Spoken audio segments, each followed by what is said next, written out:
ওয়াশিংটনের ক্ষমতার করিডোরে এবার শোনা গেল ভিন্ন সুর। নিজ দলের একজন প্রভাবশালী আইন প্রণেতাই এমন অভিযোগ তুলেছেন যা যুক্তরাষ্ট্রের সামরিক ও পররাষ্ট্র নীতি নিয়ে নতুন বিতর্কের জন্ম দিয়েছে। রিপাবলিকান কংগ্রেসম্যান থমাস ম্যাসির দাবি, ইরানের সঙ্গে চলমান সংঘাতে জড়িয়ে যুক্তরাষ্ট্র সামরিক ও অর্থনৈতিক দুই দিক থেকেই দুর্বল হয়েছে। সামাজিক যোগাযোগ মাধ্যম এক্সে দেয়া এক পোস্টে তিনি অভিযোগ করেন, এই সংঘাতের কারণে ক্ষেপণাস্ত্র প্রতিরক্ষা সক্ষমতা কমেছে, জ্বালানির মজুদ হ্রাস পেয়েছে, সেনা সদস্যদের প্রাণহানি ঘটেছে, ভোক্তা পণ্যের দাম বেড়েছে এবং জাতীয় ঋণ আরও বৃদ্ধি পেয়েছে।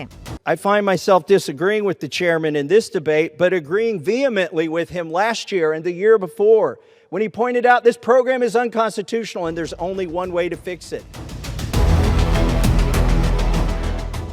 ম্যাসির ভাষায়, ট্রাম্প প্রশাসন দেশের অভ্যন্তরীণ প্রয়োজন উপেক্ষা করে ইসরায়েলের স্বার্থকে অগ্রাধিকার দিয়েছে। তার এই মন্তব্যকে ট্রাম্প প্রশাসনের ইরান নীতির বিরুদ্ধে রিপাবলিকান দলের ভেতর থেকেই আসা বিরল প্রকাশ্য সমালোচনা হিসেবে দেখা হচ্ছে। তবে এ অভিযোগের বিষয়ে এখনও কোনো আনুষ্ঠানিক প্রতিক্রিয়া জানায়নি ট্রাম্প প্রশাসন। সাবা খান, নাগরিক প্রতিদিন।